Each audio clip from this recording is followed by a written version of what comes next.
반갑습니다. 네. 오늘 말씀의 제목은 설명하시는 하나님, 이렇게 제가 얌전하게 화면상에는 띄웠습니다만은 사실은 원래 제목은 조롱하시는 하나님이라는 그런 제목입니다. 도대체 무슨 일이 있었길래 하나님께서 조롱하시나, 우리가 말씀을 살펴봤으면 좋겠습니다. 지난주 우리는 하박국 선지자가 약간 방자한 태도를 가지고, 건방진 태도를 가지고 도발적인 질문을 하나님께 던지는 것을 보았습니다. 그러자 하나님께서는 교만한 자는 의롭지 못하다라는 말씀으로 하박국의 내면 가운데 숨겨진, 자기 자신도 잘 몰랐을 그 교만에 대해서 지적해 주셨습니다. 그리고 덧붙여서 의인은 믿음으로 산다라는 그런 해답까지 주셨죠. 의인은 믿음으로 산다. 죄에 대한, 악에 대한 어떤 회초리, 몽둥이, 이런 잠깐의 징계, 이런 응급조치 정도로는 인간의 근본적인 악을 해결할 수가 없다라는 그런 것을 이 말씀이 내포하고 있는 거죠. 오직 주님을 향한 믿음만이 우리를 새롭게 할 수 있는 그 길을 여는 것입니다. 그것이 지난주까지의 가르침이었습니다. 하박국은 하나님께서 조금 센 회초리를 들어서 남유다의 이 병, 이 타락의 병, 교만의 병을 고쳐주길 바랬지만, 그러나 하나님은 그렇게 하긴 하겠지만, 몽둥이도 동원하고 채찍도 동원하겠지만, 매도 때리겠지만, 그러나 그런 응급조치가 사람들의 근본적인 악을 고쳐주는 건 아니다.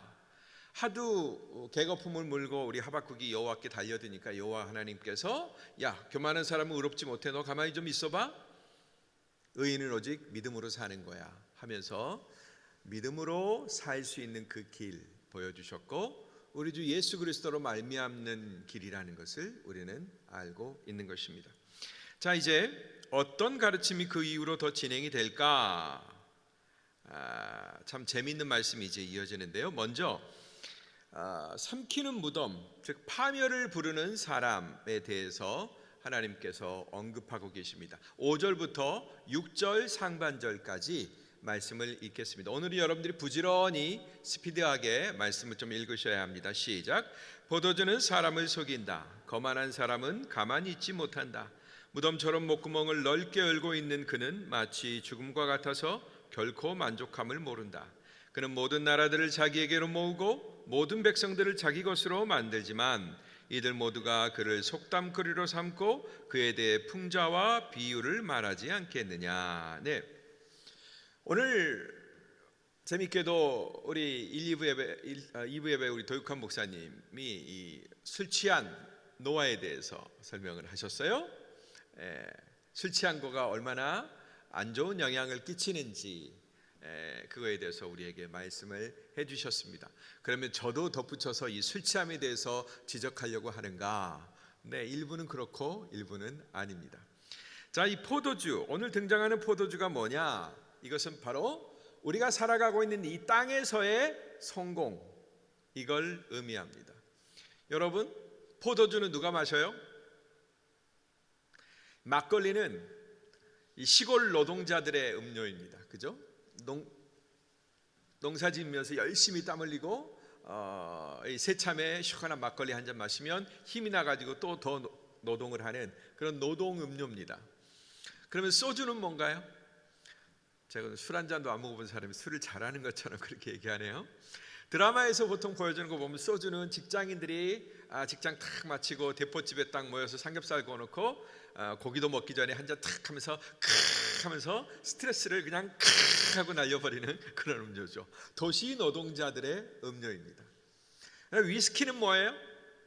위스키는 좀 돈 좀 있다고 하는 사람들이 맛도 모르면서 예쁜 잔에다 따라놓고 땡그랑 하면서 마시는 것 같은 그런 음료입니다. 그런 술인 것 같아요. 근데 와인은 굉장히 고급 음료죠. 그래서 뭐 이런 거 있잖아요. 뭐 발렌타인 무슨 몇 년산 사또 몽부르 뭐 이런 이상한 이름들이 있는데, 좌우지간 그 이름들이 가지고 있는 건 뭐예요? 얼마나 고급스럽냐, 얼마나 오래되었느냐, 얼마나 이게 전통이 있느냐, 뭐 이런 것들을 따지는.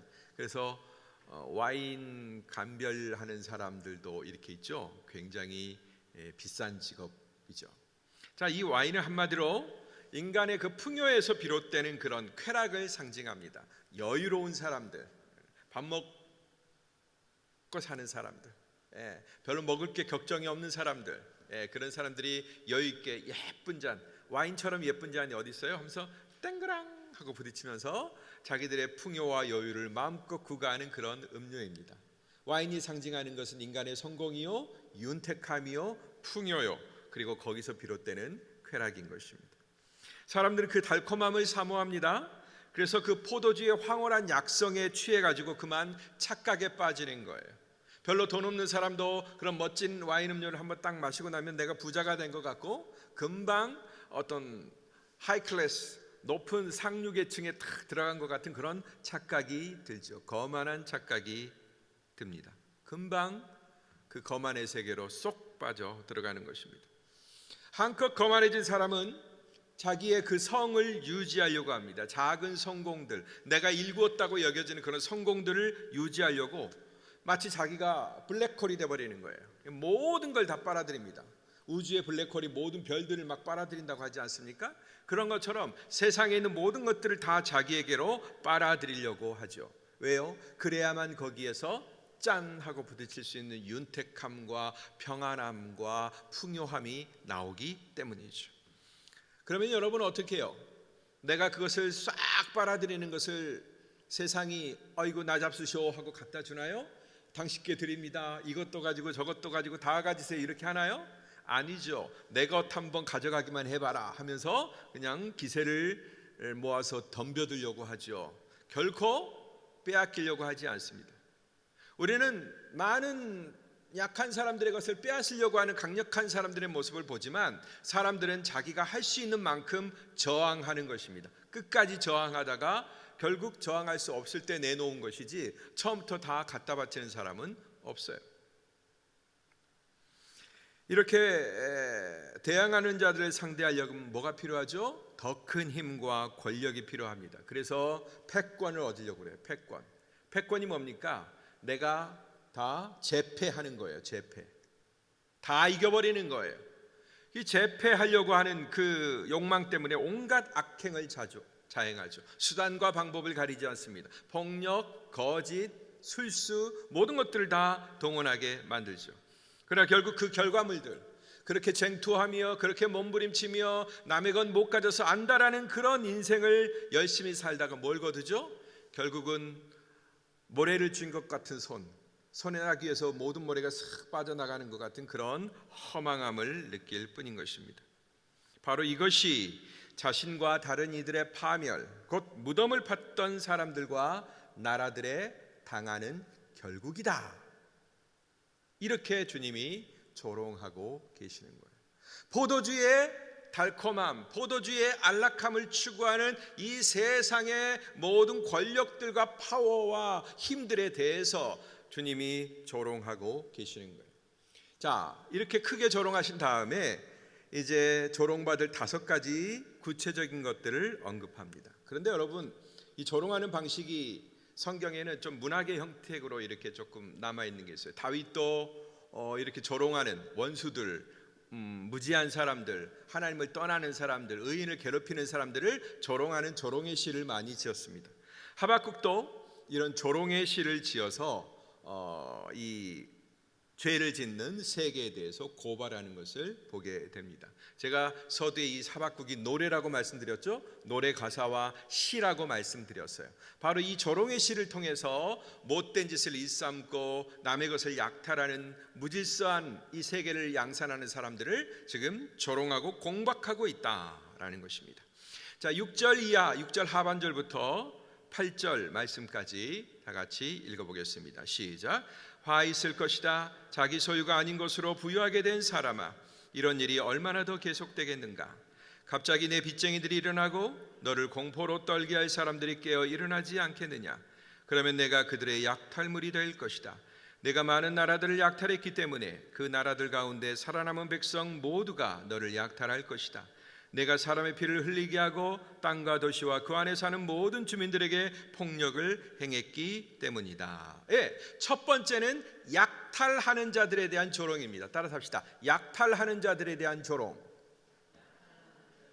네, 하나님은 자기 소유가 아닌 것, 즉 빚이나 남의 것을 빼앗은 것, 그런 걸로 만들어진 쌓아진 부는 결코 오래가지 못한다라고 말씀하고 계십니다. 남의 것을 약탈하는 사람은 곧 자기 자신도 약탈당한다라는 거예요. 왜요? 자기 자신에 대한, 자기 자신의 재산에 대한, 자기 자신의 소유에 대한 정당성이 이미 없는 거예요. 이미 남의 것을 빼앗아 왔기 때문에 그것은 언제든지 또 다른 누군가가 빼앗아 갈 수 있는 그런 종류가 되는 것입니다. 거기에는 땀이 없어요. 거기에는 사랑이 없고, 거기에는 성실이 없고, 거기에는 책임이 없고, 눈물도 없고, 인간이 소중하게 여기는 가치가 하나도 없습니다. 그냥 우르르 갔다가 남의 것을 속임수로 빼앗아 온 것뿐이거든요. 인간의 전 역사를 살펴보아도 약탈은 필연적으로 보복을 부릅니다. 끝없이 반복돼요. 여러분, 저 중동의 많은 민족들이 약탈 민족입니다. 소위 농업을 하지 않고 유목을 하는 사람들은 먹을 게 되게 많이 부족합니다. 맨날 양고기만 어떻게 먹고 살겠어요? 그죠? 많지도 않고. 그러면 먹을 양식이 모자라니까 늘 풍요로운 저 농사짓는 정착지를 탐합니다. 그래서 공격해서 기습해가지고 해적처럼 그것들을 도둑질해 오는 일들을 많이 합니다. 그래서 늘 이들은 보복의 대상이 되죠. 미움의 대상이 됩니다. 뿐만 아니라 메이저 세계의 주요한 모든 역사들, 중국의 역사, 메소포타미아 역사, 나일강의 역사, 인도의 역사, 그 문명을 만들었던 수많은 역사들을 우리가 공부해 보면 약탈이 계속해서 반복되는 것을 보게 돼요. 이 민족이 일어나서 남의 것을 약탈하고, 그러다 보면 또 다른 민족이 일어나서 또 약한 자들의 것을 약탈하고, 빼앗고 빼앗기고, 이 역사가 계속 반복이 되는 것입니다. 미련하게도 우리 인간은 그런 역사를 계속하고 있어요.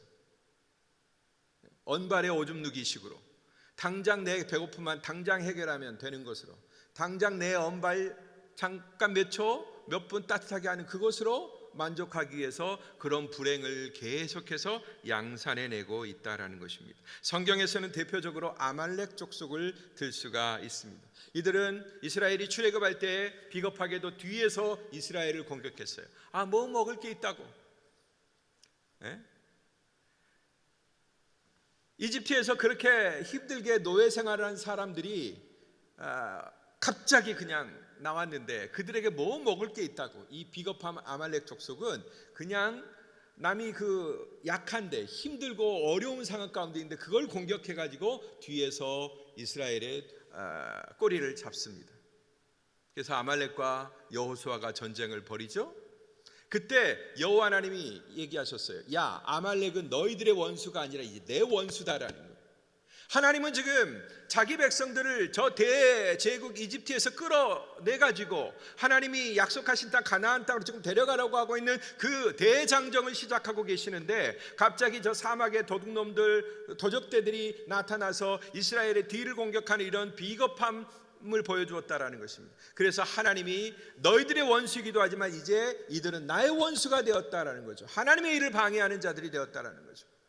그래서 끝내 그들에 대한 보복을 하나님이 결정하십니다. 그리고 사사시대를 지나 왕정시대, 우리가 너무나 잘 아는 위대한 왕 다윗의 시대, 이 아말렉 족속은 완전히 세상에서 멸절당하는 그런 결과를 겪게 됩니다. 왜죠? 하나님께서 원수 삼으셨기 때문에 그래요. 하나님께서 보복을 결정하셨기 때문이죠. 이러보건대 욕망 달성을 위한 어떠한 인간의 수단과 방법도 정당화될 수가 없다. 그리고 그런 일들, 더군다나 하나님의 백성의 가는 길을 그렇게 방해하면 이건 하나님을 대적하는 것이다. 하나님의 백성을 대적하는 것 같지만 실제적으로는 그들을 도우시는 하나님을 대적하는 것이다 라는 거죠. 그래서 결코 성공할 수가 없다. 이것을 보여주십니다. 첫 번째, 약탈하는 자들에 대한 조롱이었습니다. 두 번째, 부당 축제하는 자들에 대한 부정 축제라고 해야 되겠죠? 부당 축제, 부정 축제, 뭐 말 다 해당됩니다만은 이 부정 축제하는 자들이야 된 조롱이 9절부터 11절까지 이어지고 있습니다. 자, 읽어보겠습니다. 9절부터 11절까지 시작. 화 있을 것이다. 부당하게 취한 것으로 자기 집을 축제하는 사람아, 높은 곳에 자기 둥지를 틀어 재난으로부터 모면하려고 하는구나. 내가 여러 나라들을 멸망시키려고 계획한 것이 내 집안의 수치를 불렀고 내 영혼의 죄가 됐다. 성벽에 돌이 울부짖을 것이고 나무 기둥이 맞장구 칠 것이다. 여러분, 얼마나 멋진 표현이에요. 네가 지은 성벽의 돌들이 울부짖을 거고 나무 기둥들이 야, 이건 망하는 게 맞아 라고 자기가 세운 그 집들이 맞장구를 친다라는 거예요. 하나님은 이 땅에서 부당하게 축제한 것으로 자신만의 안전한 성을 쌓는 것도 허사라고 말씀하고 계십니다. 여러분, 얼마나 많은 사람들이 자기의 안전한 성을 구축하기 위해서 평생을 바치고 평생을 낭비하나요? 어떻게 보면 이것을 꼭 나쁜 목표라고 말할 수는 없을 것 같습니다. 그러나 남보다 더 많은 것을 부정적인 방법으로 확보해서 더 안전하고 안락한 세계, 남들은 위험에 빠져 있고 고통 가운데 있는데 자기만 홀로 안전하고 평안한 세계를 구축하려고 했던 그 계획은 결국은 그 집안의 수치가 된다라는 거예요. 여러분, 남자의 하는 일이 뭡니까? 한 가장이 하는 일이 뭡니까? 자기 집안을 세우는 거예요. 자기 집을 세우는 겁니다. 그래서 뼈 빠지게 밖에 나가서 일하고 모든 수입을 아내와 자식들에게 다 갖다 바치고 기러기 아빠도 얼마든지 되고 하는 겁니다. 왜요? 내 집안을 세우고자 하는 그런 본분이 남자에게 있기 때문에 그래요. 그런데 그 집안이 어떻게 돼요? 그렇게 열심히 뼈 빠지게 일하고 모든 노력과 수고를 다했음에도 불구하고 그 일이 수단과 방법을 가리지 아니하고 자기 집을 세우려고 했었고 자기만 안전을 확보하려고 했었던 그 노력들이 그 집안에 뭐가 된다? 수치와 부끄럼거리가 된다라고 말씀하고 있는 것입니다. 그는 자신이 성을 쌓은 재료들, 그 벽돌과 나무 기둥들에게 배반을 당하게 된다, 이렇게 얘기하고 있습니다. 뿐만 아니라 그 영혼에게 죄가 되는 거예요. 평생 동안 추구했던 인생의 목표가 나름 한다고 했는데, 나름 성실하게 추구한다고 했는데 그게 자기 영혼의 죄가 된다라는 것입니다. 하나님 앞에 칭찬거리가 없다라는 거예요. 이것을 증명이라도 하듯이 저 유명했던 바벨론의 공중정원,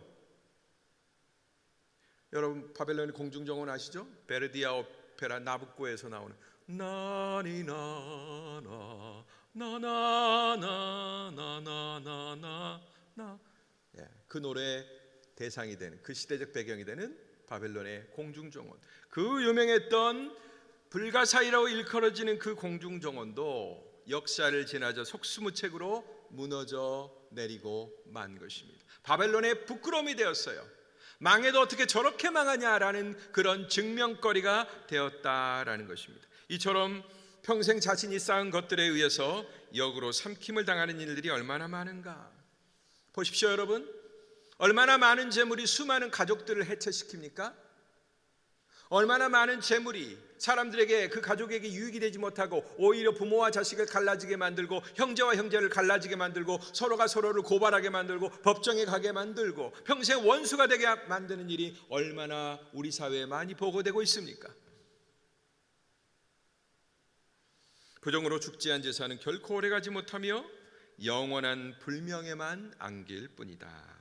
이런 증거는 더 많은 뉴스 보도가 필요 없을 정도로 우리 주변에 너무나 많이 널려 있습니다. 세 번째, 죄악의 성을 건설하는 자에 대한 조롱입니다.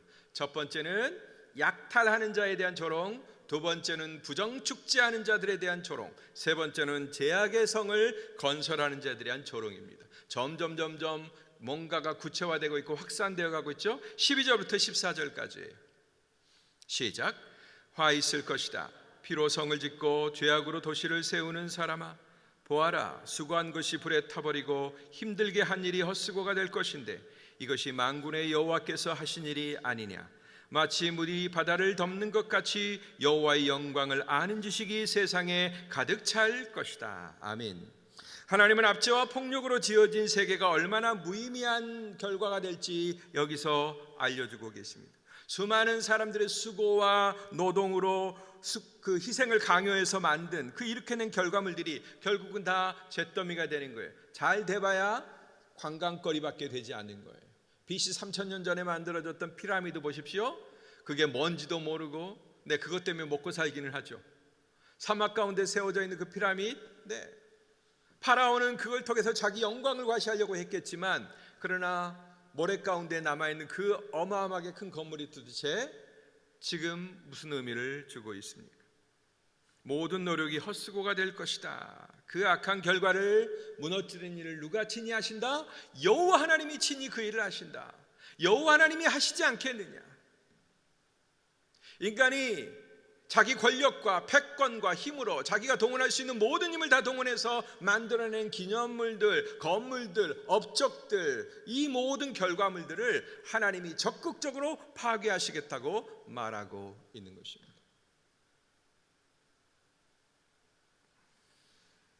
역사 속에만 겨우 남은 수많은 제국들의 흔적이 지금도 그 일을 웅변처럼 말해주고 있습니다.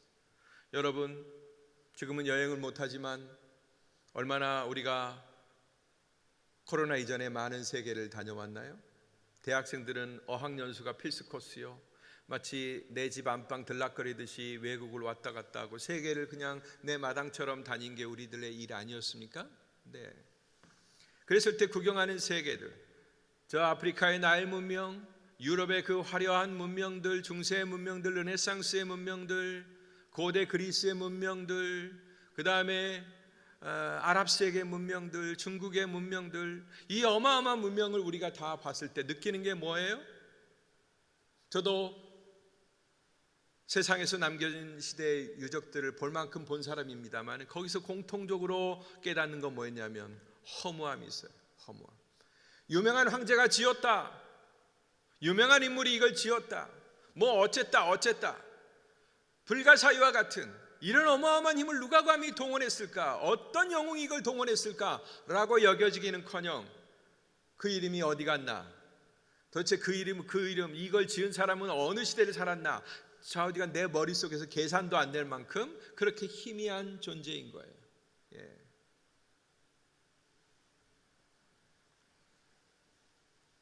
이 모든 범죄는 여호와를 아는 지식이 전무한 인생들에 의해서 빚어지는 것을 알게 됩니다. 하나님은 그 무지한 인생들에게 여호와를 아는 지식으로 이 세상에 가득 차게 하겠다, 이렇게 선언하고 계십니다. 여호와를 몰라서 빚어지는 그 세계의 범죄, 뭘 추구해야 될지 몰라서 헛된 것을 추구하는 그 범죄에 대해서 하나님이 브레이크를 거신 다음에 뭐라고 말씀하세요? 여호와를 아는 지식으로 이 온 세상에 가득 차게 하겠다. 할렐루야. 네, 왜 그런 범죄들이 지어지나요? 왜 그렇게 허무하고 아무 의미도 없는 것들에 인생을 투자하고 피를 투자하고 물질을 투자하고 그 많은 시간을 투자하고 많은 사람의 눈물을 강요하고 희생을 강요하고 노예로 삼고 그렇게 하나요? 하나님을 아는 지식이 그들 가운데 없기 때문에 그렇다라는 것입니다. 물이 바다에 가득한 것처럼 이제는 무소불위의 힘으로 통치하시는 여호와의 위력을 온 세상이 만나게 될 것입니다. 여기까지가 하박국이 노래한 1절의 가사예요. 우리가 축복송 부를 때 1절, 2절이 늘 함께 있죠? 네, 여기까지가 1절의 가사예요. 자, 이제 2절 가사를 마저 보도록 하겠습니다. 네 번째, 폭력을 행하는 자들에 대한 조롱입니다. 15절부터 17절까지 말씀입니다. 다 같이 시작. 화 있을 것이다. 자기 이웃에게 술을 통째로 마시게 해 술에 취해서 그들의 벌거벗은 몸을 드러내 보이도록 하는 사람아, 내가 영광 대신에 수치로 가득 차게 될 것이다. 너 또한 마시고 몸을 드러내어라. 여호와께서 오른손에 들고 계신 잔을 내게 돌리실 것이며 수치스러움이 내 영광을 가릴 것이다. 레바논에게 행한 폭력이 너를 압도하고 동물들에게 행한 폐해가 너를 공포에 떨게 할 것이다. 내가 사람의 피를 흘리게 하고 땅과 도시와 그 안에 사는 모든 주민들에게 폭력을 행했기 때문이다. 네. 오늘 술 먹고 술 취해서 벌거벗은 몸을 드러내는 본문이 참 많네요. 하나님은 타인이나 타국에게 씻을 수 없는 그런 모욕과 수치를 준 개인이나 나라, 이들 역시도 하나님의 보응을 받게 될 거라고 말씀하고 있습니다. 어떤 때는 여러분, 명예가 가장 중요합니다. 어떤 때는 나의 정체성 그 자체, 그 이름이 가장 중요한 때가 있어요. 뭐니 해도 먹고 사는 게 최고라고 말할 수도 있겠지만, 그러나 그 일도 결국 나를 잃어버리면 아무런 의미가 없는 것입니다. 무엇을 위해서 먹느냐? 다른 사람의 명예를 모욕하고 인권을 폭력으로 짓밟는 행위에 관해서 결코 간과하시지 않겠다라는 그런 하나님의 의지를 피력하고 계십니다. 하나님의 의로우신 손이 그 악한 자들의 행위를 모조리 드러나게 하시고 밝히시겠다. 고스란히, 그리고 그 행악자들에게 그들의 행한 모든 일들이 되돌아가게 하겠다, 이렇게 말씀하십니다. 여기서 레바논은 누굽니까? 지금의 이스라엘 북쪽의 조그마한 레바논을 가리키는 것이 아니라 바벨론의 입장에서 지금의 이라크죠. 그 유프라테스와 티그리스 강 그 주변에 있었던 그 바벨론 제국이 바라보는 저 서쪽, 그곳은 레바논 땅이라고 부르는 것입니다. 바로 이스라엘 민족 전체를 가리키는 거죠. 가나안 땅에 살고 있는 이스라엘의 공동체를 가리키는 것입니다. 그 레바논을 유린한 거에 대해서, 그들에게 가한 폭력에 대해서 하나님은 용서하지 않겠다. 그들의 폭력은 가히 상상을 초월했거든요. 완전히 어느 누구도 맞설 수 없고 저항할 수 없도록 계망신을 주고 완전히 짓눌러버리고 짓밟아버렸습니다. 수마나 제대로 쉬지 못할 만큼, 내 이름이 누구요? 라고 밝히지도 못할 만큼 완전히 땅에 짓밟아버리는 그런 무서운 폭력을 바벨론이 레바논에게, 팔레스틴 사람들에게 행했다라는 것입니다. 어떻게 해요? 그렇게 직접적으로 짓밟기도 했지만 스스로 타락하도록. 여러분, 영국이 중국을 향해서 일으켰던 아편 전쟁을 아십니까? 인도를 통해서 거두었던 그 수많은 아편들을 영국 사람들이 어디다 팔죠? 네, 중국에다 팝니다. 그래서 제가 사역했던 그 중국의 광동성, 바로 그 지역에 아편 전쟁을 했던, 아편이 수입되었던 그 바다가 있습니다. 그렇게 해서 중국의 많은 국민들이, 당시의 많은 사람들이 아편에 쩔어버립니다. 그래서 중국 안에 있었던 모든 모든 재산들이 전부 다 빠져나가게 되는 거죠. 뭘 통해서? 중독이라는 것을 통해서. 참아내지 못하는 것입니다. 이기지 못하는 것입니다. 그걸 먹으면, 그걸 마시면 죽는다는 걸 뻔히 알면서도 중국 사람들은 모든 재산을 팔아서 아편을 삽니다. 가정이 파괴되죠. 생명이 파괴되죠. 건강이 파괴되죠. 이런 악행에 대해서, 바벨론이 저지른 이런 악행에 대해서 하나님은 결코 간과하지 않겠다, 이렇게 말씀하시는 것입니다. 마지막으로 우상을 섬기는 자에 대한 조롱이 이어집니다. 5가지 조롱이죠. 18절부터 19절까지입니다. 시작. 우상이 무슨 유익이 되겠느냐? 사람이 그것을 조각해 만들었을 뿐이다. 녹여 만든 신상도 거짓말을 가르치는 스승일 뿐이다. 왜냐하면 만든 사람이 말하지 못하는 우상들을 만들고 자기가 만든 것을 믿기 때문이다.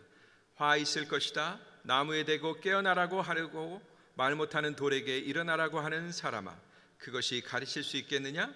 보아라, 그것은 금과 은으로 덮여 있을 뿐 그 안에는 생기란 전혀 없다. 마지막에는 이제 이 우상 숭배에 대한 죄가 이어지고 있어요. 하나님은 자기가 만든 우상에게 신적인 권위를 부여하면서 하나님을 부정하는 그런 위선의 신앙을 경고하고 있는 것입니다. 무의미하고 쓸데없는 그 하나님을 모욕하는 짓을 멈춰라라고 강력하게 경고하고 계시는 것입니다. 그들이 그렇게 섬기는 대상은 아무런 생기가 없기 때문에 어떤 보호도 줄 수 없다라고 피력하시는 거죠. 여러분, 그 나무 위에 금을 입혔어요. 돌 위에 은을 입혔어요. 빛이 내리면 번쩍번쩍하긴 합니다. 뭔가 신기한 물건처럼 보이기는 합니다.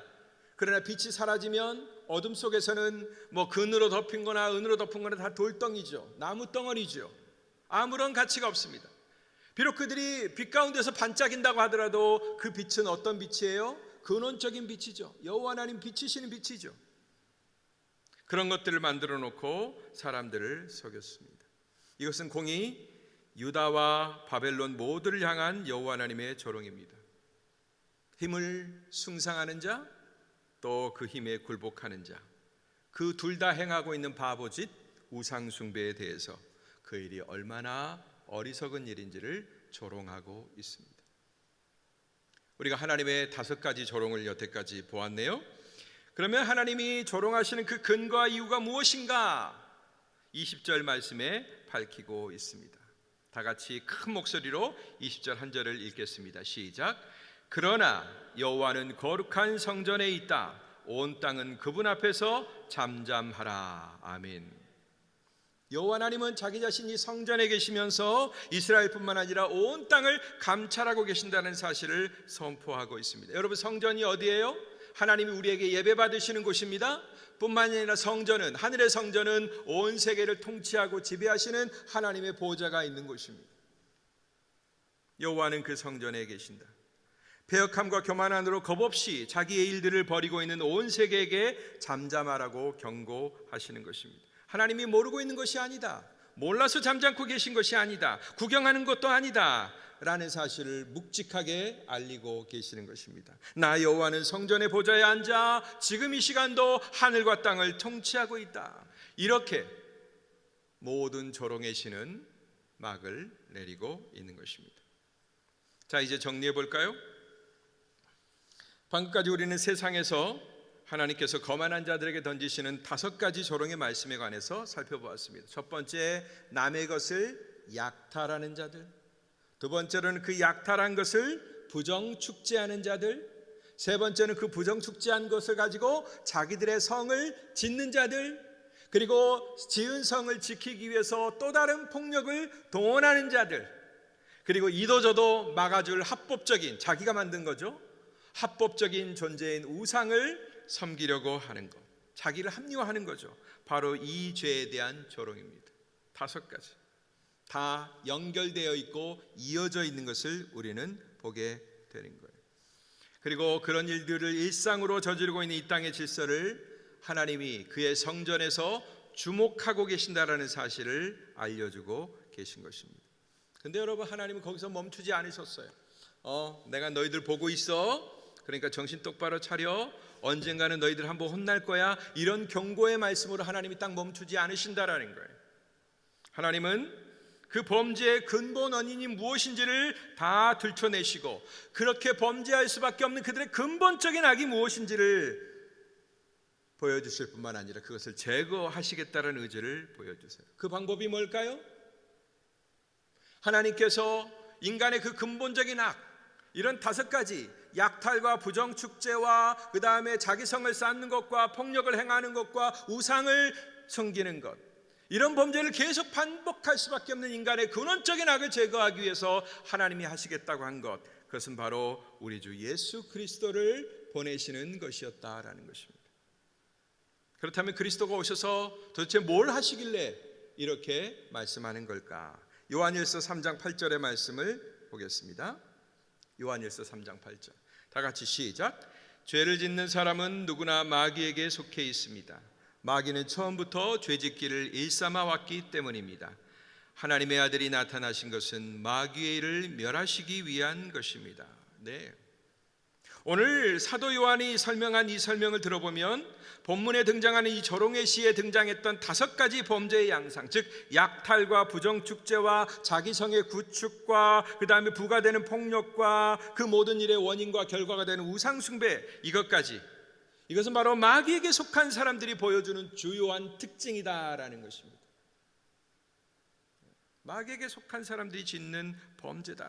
처음부터 죄짓기를 일삼아 왔다, 오래된 전통이다라는 것입니다.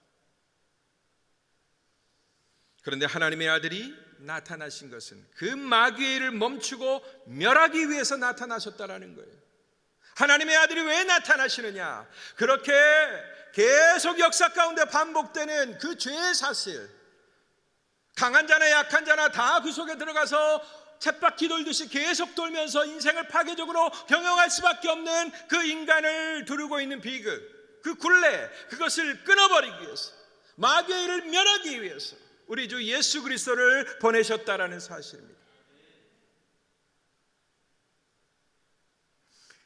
그래서 그 예수 그리스도를 우리에게 보내실 것이기 때문에 온 땅은 그분 앞에서 잠잠하라 라고 말씀하신 것입니다. 내가 내 아들을 보내겠다. 내가 진정한 해결자를 보내겠다. 마귀의 일을 멸하고 마귀의 일을 그치고 너희 인생들을 두르고 있었던 그 죄악의 쳇바퀴를 멈추게 할 나의 사자, 나의 아들을 내가 너희에게 보내겠다. 그러니 온 세상은 잠잠할지어다. 아멘. 이 해결책으로 인해서 비로소 세상에서 악의 질서가 제거되고 온 땅은 여호와를 아는 지식으로 가득 차게 될 것입니다. 아멘. 우리 주님이 무슨 SNS를 통해서, 텔레비전을 통해서, 인터넷을 통해서 자기 이름을 마구 홍보하시겠다고 하는 그런 뜻이 아니에요.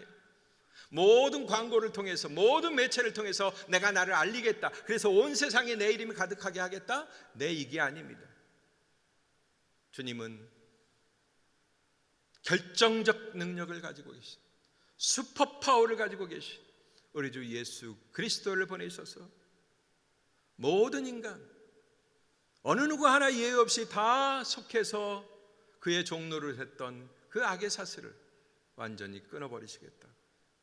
바로 그분 때문에 여호와를 아는 지식이 온 세상에 가득해질 거라고 그렇게 말씀하시는 것입니다.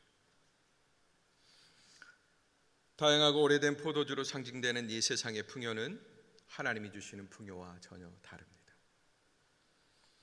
이 세상의 풍요는 성경이 지적하는 대로 누군가 이것을 약탈하거나 속임수와 술수를 동원해야 되는 그런 구조를 가지고 있습니다. 그래서 이 땅에서는 정의롭고 정당한 방법이 불행하지만 통하지 않는 때가 많이 있습니다. 많은 젊은이들이 있는데 제가 그런 험담을 해서 죄송합니다. 그렇지만 엄연하게도 이 세상 질서는 우리의 꿈과 우리의 희망이 정당한 방법으로 통용되기가 어려운 질서를 가지고 있습니다. 어쩌면 이것은 죄 오염된 세상이 그리스도의 구속이 완성될 그날까지 안고 가야 될 그런 비극입니다. 우리는 그런 세상에 던져진 거예요. 아이고 불쌍해라. 그리고 여러분은 그 세계 속에서 지금 싸우고 계시는 것입니다. 어떤 때는 그냥 모진 고통을 겪으면서 죽어라 그냥 견디면서 우리는 이 시대를 통과하고 있는 것이죠. 그러나 마침내 죄악과 죽음을 이기신 우리 예수 그리스도, 그분이 우리에게 오셔서 모든 것을 힘있게 하신 것입니다. 우리 주님은 뭘로 오셨어요? 부활의 능력을 가지고 이 세상에 오셨어요. 사망 권세를 죽이시는 권세를 가지고 우리에게 오셨습니다. 사망을 다스릴 뿐만 아니라 사망에 이르게 하는 죄의 욕심마저 다스리게 하는 그런 능력을 가지고 우리에게 오셨어요. 이것이 바로 내 안에 여호와를 아는 지식, 곧 그리스도를 아는 지식으로 충만해지는 그런 역사예요. 우리가 그분을 알면 알수록 죄에 대하여 더 알게 됩니다. 죄를 이기는 방법도 알게 됩니다. 죄를 밟아버리는 방법도 알게 됩니다. 죄를 극복하는 방법을 깨닫게 되는 것이죠. 이것을 알면 우리는 짚어 쫙 잠잠해질 수밖에 없습니다. 왜요? 그분의 위대하심, 그 완벽하심에 우리의 심령이 압도당하기 때문에 그렇습니다.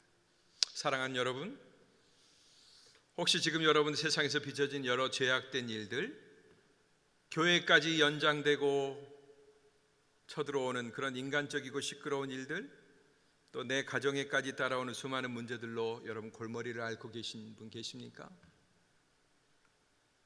때로는 내 안의 정의감, 또 반대로 내 안의 비겁함 때문에 짓눌려 있는 분 있습니까? 물론 우리가 정신이 온전하게 깨어 있다면 우리는 하박국 선지자처럼 세상의 폭력적인 질서, 잘못 돌아가는 이 모든 것들, 이거에 대한 불만과 그것을 힘없이 바라보아야 되는 나 자신에 대한 분노, 그 밖의 원인들로 많은 압박에 시달릴 수밖에 없습니다. 그러나 여러분, 우리가 분노를 표출한다고 해서 악한 질서를 바꿀 수 있는 것은 아닙니다. 어떤 때는 우리의 비겁함과 정면 승부해야 될 수도 있고, 어떤 때는 우리의 정의감을 내려놓아야 될 수도 있습니다.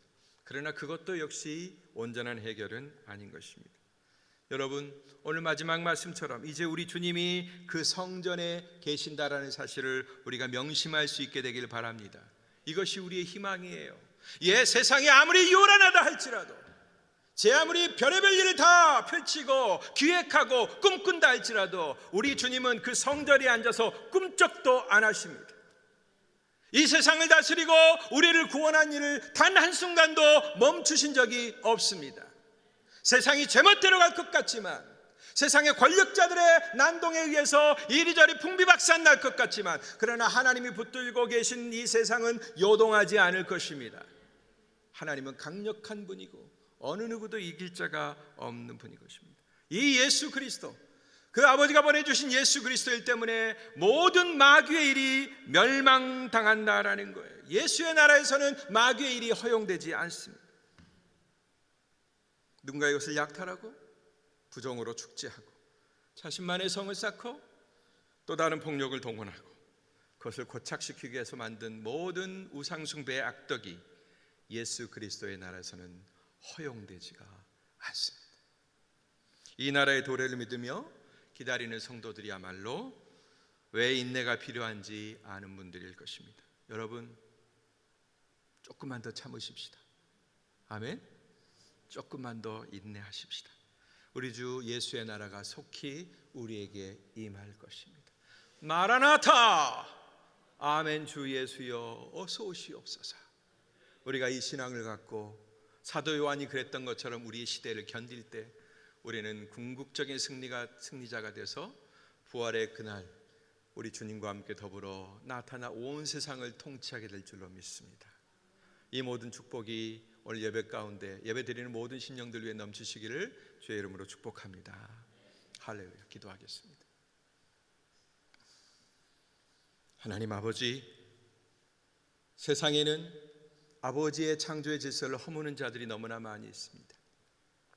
사단이 침범해서 우리의 조용한 질서를 깨뜨리고 약탈하며 부정축제하게 하며 자기 성을 쌓게 하며 또 다른 폭력을 동원하게 하며 그리고 그것을 합리화시키기 위해서 우상숭배까지 끌어들이는 그런 날조된 역사들, 속이는 역사들을 계속 반복하고 있습니다.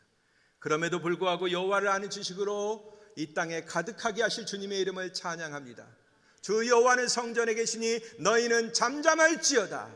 이 음성을 온전히 듣는 저희가 되게 하여 주시옵소서.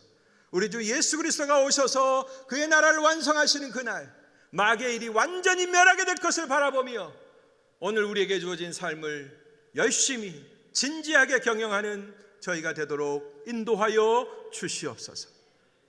예수 그리스도의 이름으로 비옵나이다.